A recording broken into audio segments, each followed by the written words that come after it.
Are you ready to take your business to the next level? Discover new strategies and tactics as Susan Solovic interviews today's top business leaders and entrepreneurs to reveal their stories and insights. And now, the host of the 1% Edge, business expert, Susan Solovic. Hi there, and welcome to this episode of the 1% Edge podcast.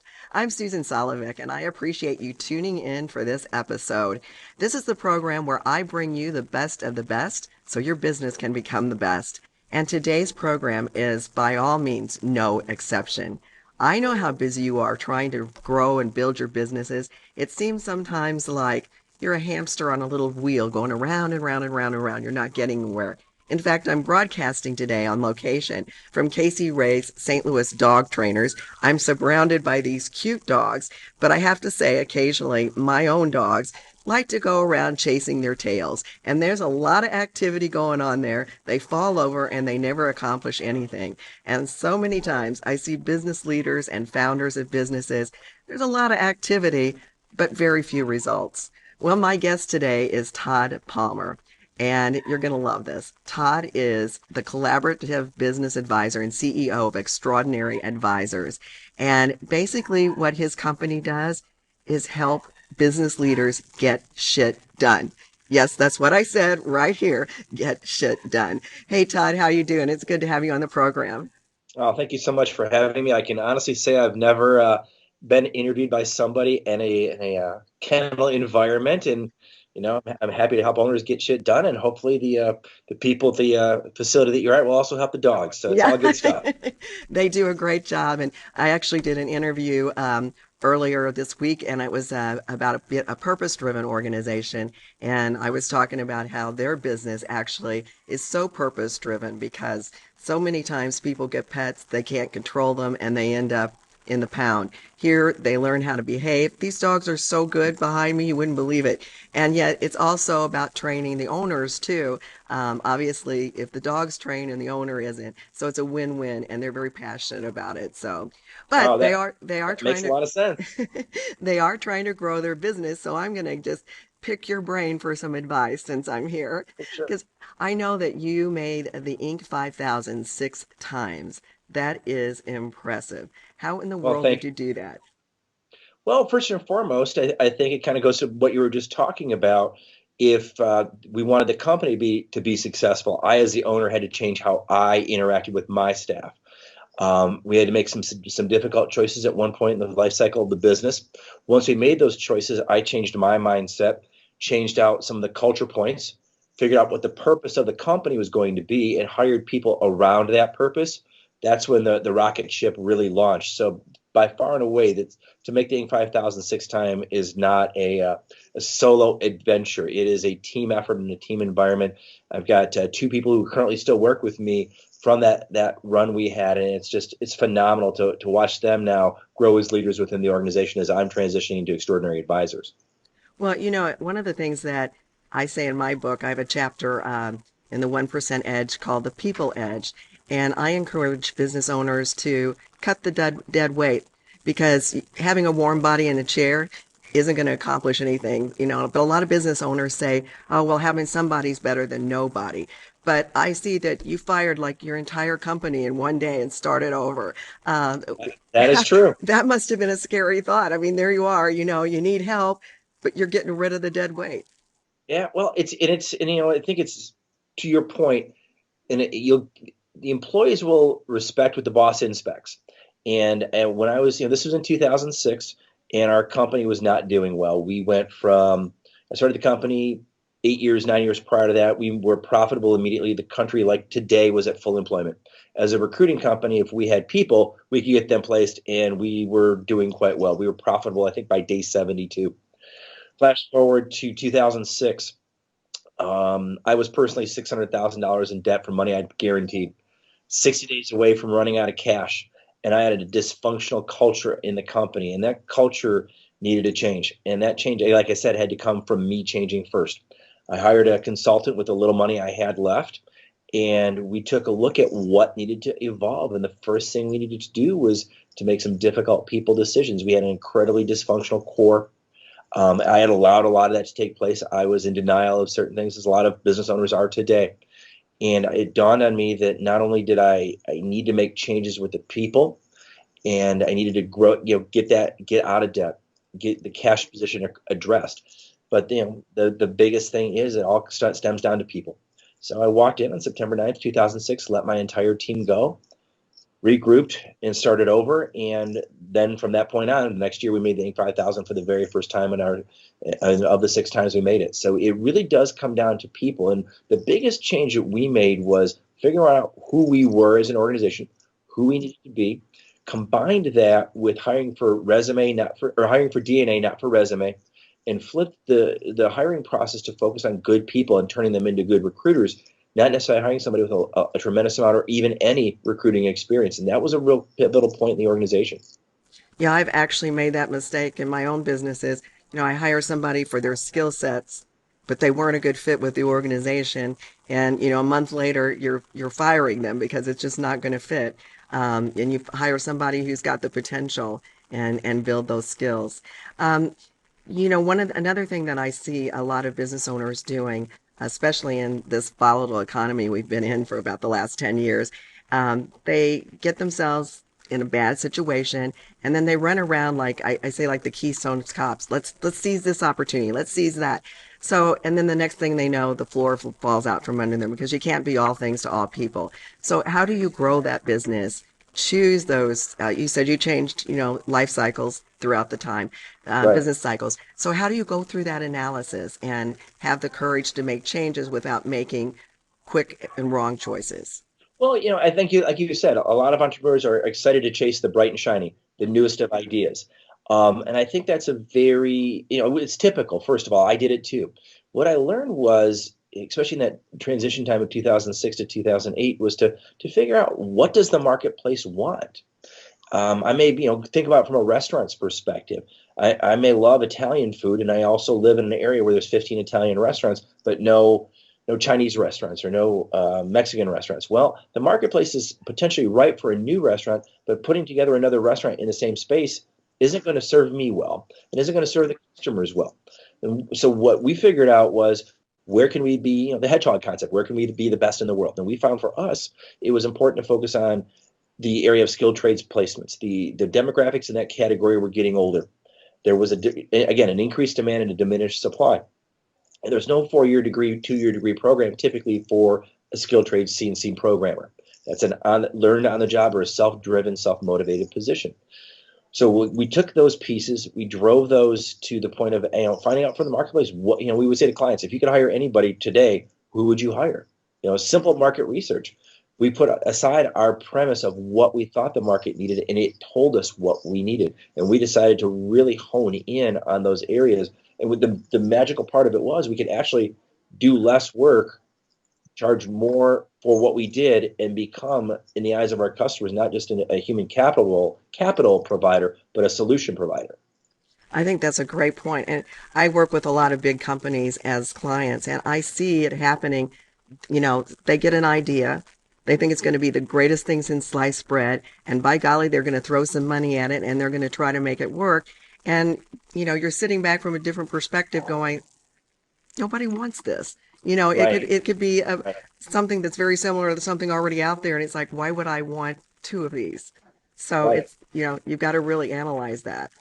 Yeah, it really comes down to, I think, too, at least for me as the entrepreneur, is I think every entrepreneur's got a little bit of an ego. Every entrepreneur's got a lot of either self-confidence or misguided a little bit of imposter syndrome. We think we have all the answers, and we need to have all the answers. And the reality is, if you listen to what the marketplace wants, there's tons of opportunities out there, and you can have something that's going to be in the same space as a competitor, but your unique offering will make it special. Or make it easy for the customer.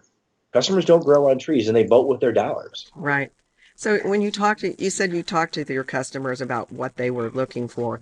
Um, with technology today, are there other ways to try to discern what that market need can be? Absolutely. I mean, it's so amazing with all the amount of technology out there, what can happen and what is available from a research standpoint. We use Google Analytics to see what's going on from our, if we post something on our website, what draws the most attention.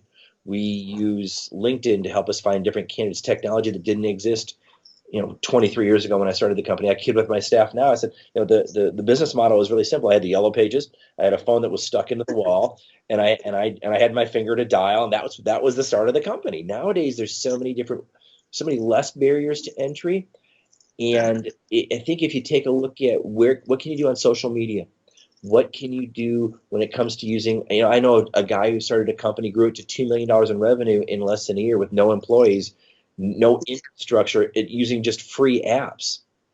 Just the creativity if you have the creativity, the opportunity is really endless out there from what I can see. I totally agree with that. Um, you did talk a little bit about people, and one of the questions I get a lot, especially if I'm, doing a keynote somewhere and get the Q&A, right, Sure. is they complain about millennials. And Hmm. they say, oh, they don't have the work ethic and they're this and they're that. What are you seeing? What trends are you seeing when it comes to the millennials versus like me? I'm a baby boomer, so Sure. Well, that's a great question, and I do get that when I keynote as well. And that the best answer I can share is they see the world through a different lens. They see the world through a different set of experiences that maybe you or I didn't have, or people listening on this may not have had if they're a little bit older. The reality is this, from my experience, they're willing to trade dollars for freedom and flexibility. So maybe what motivated us, 15, 20, 30 years ago was, money or prestige or different pieces. They are looking for that freedom and flexibility. They want to be compensated fairly. They're not willing to work the 80-hour work week to get ahead. They're not title chasers, maybe like we once were. And they also, with the advent of technology, are willing to work differently. And what I mean by that is they're willing to work 2 or 3 hours on, take an hour off, go back to work. And so I'll get emails from my staff at weird hours of the night. Um, it's not something where we have to be tied to an office. Look at you today. You're working from a remote location, fully present, fully engaged, killing it. You're not even, you're tied in through Wi-Fi. You're tied in through the technology. And so I think a lot of older CEOs, a lot of older leaders get very uncomfortable with the way work can be done. So here's how we changed it within our company. We pretty much decided that the most important thing is what's the deliverable, what's the result. And that my staff gets there a whole lot differently than I used to get there. And it's a little uncomfortable, I got to admit. But the results are increased, not decreased. But the way they get there and the steps they take are so sometimes fewer, sometimes more unique, sometimes more customized. It's just the world of work has changed and it's not going back. So you mentioned to talking about people. Um, so we all have staff meetings, right? Whether it's virtual or in face to face. And I still see a lot of business owners, and especially a little bit larger organization, that are threatened by feedback from their team. And to me, that's where they're on the front lines. They're dealing with things, and it may not even be a customer problem or you know. A technology problem. It could be we've seen this bogging down. There's redundancy in how we're Yep. delivering this. How do you create a safe harbor and let your team know that you're open to listen? Well, I think it goes to a couple points, and I think starts first and foremost with culture. What culture are you setting? What are your culture points? We've done two versions of culture within our company. The first version, I did it. The second version, we did it, and we expanded it. We included everybody, and I got buy-in. There's a book out there called The Great Game of Business by Jack Stack, and he talks significantly about building the culture. He talks about having open financials. He talks about creating a transparent environment. If you have a transparent environment, it creates open communication. Anybody can say they have an open door policy until the leader goes behind it and hides behind the door. It doesn't work as well. We do, for example, within our company, we do daily huddles every morning. We talk about what's working, what's not working, and everybody has to contribute. Um, and I'll tell you, having worked with leaders myself, the bottleneck within the organization, just like in a bottle of soda, is at the top typically. And if you can't as a leader, expect your team to feel comfortable unless you're going to sit with them. And one of my favorite leaders is Tony Hsieh from Zappos. You go to Henderson, Nevada. His office is, or he doesn't have an office. His cubicle is right in the middle of everybody else's, and he is a leader by example. Those type of leaders get things done. It's the guy or gal who goes behind the closed door, corner office, 17 layers to get to them. That's the person who's gonna be walking around like the emperor who has no clothes. Yeah.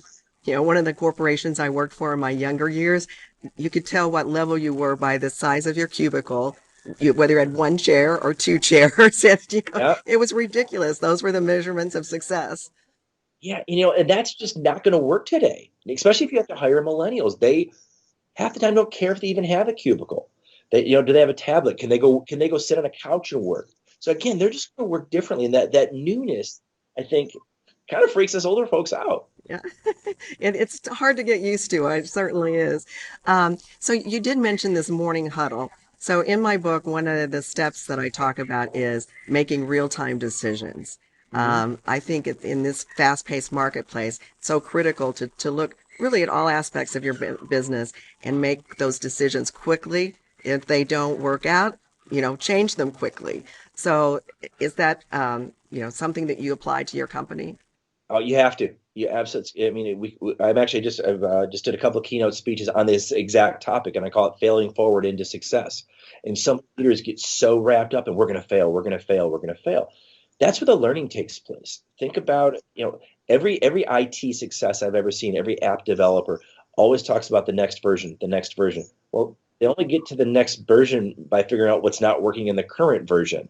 And one of my favorite authors is a guy named Dr. Danny Friedland, and he creates a framework around failure where essentially he lays it out where you cannot be successful until you fail.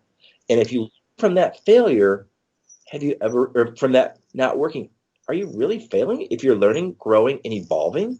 And it's just pivoting that thought process. And I think that's why a lot of leaders get uncomfortable with a staff that will point things out to them, that will challenge them, because they have imposter syndrome. They think they should know everything and be the oracle, where a team of people will take you a whole lot further than you as the individual leader. No one has all the right answers. Yeah. I liked what you said earlier about attitude. You change your attitude, you change your results. And I believe that's so true. So, And the front people do those results. yeah, exactly. And you're talking about remote workers. I mean, I've never cared at all if what hours of the day you work, as long as you get the results, produce the work that needs to be done. And, you can do it in the middle of the night. I don't care. And some Exactly. people do. Yeah. But that really does change the way work is measured. It changes the way things get accomplished. You are able, if you're going to be, instead of hours driven in your thought process as a leader, if you're deliverable driven, if you're focused on the net result, that's going to satisfy you as the leader, satisfy the organization. The employee is going to feel like they're doing enriching, empowered work. And if the work is of high quality, the customers are going to be satisfied. So nobody loses. And you mentioned failure and failing forward and learning from it. I have actually talked to a company in my book where they have a failure of the month award. So, we Right. all like employee recognition, but this is because you had the initiative to try something. If it didn't work out, nobody died, we're good. We just move forward. And Bill Gates often says failure is research. And It is. so it is, but we're so afraid of failure that we're afraid to take those bold steps. So, I think it's really great advice that you've shared with that. No, thank you, thank you. Failure is necessary. I mean, if you play professional baseball and you hit the baseball 3 out of 10 times, you make $20 million a year. But in reality, you didn't get 7 hits. So no one bats 1,000. Right, exactly. Well, I tell you what, thank you so much for being here. I love your strategy. I think you've got just some really good advice for my audience. And I just love it that you help companies get shit done. That is the greatest line I've heard in a long time. Well, thank you. It's reality. Someone said, well, are you gonna alienate somebody by saying that? Well, at the end of the day, whether you're, again, going back to sports, they say it all the time. Say it in business, people. That's just the reality, and it's so important to see. I love starting my day with a list of things to do and crossing things off and knowing I've got something accomplished. And it applies to, again, the CEO world, the business world.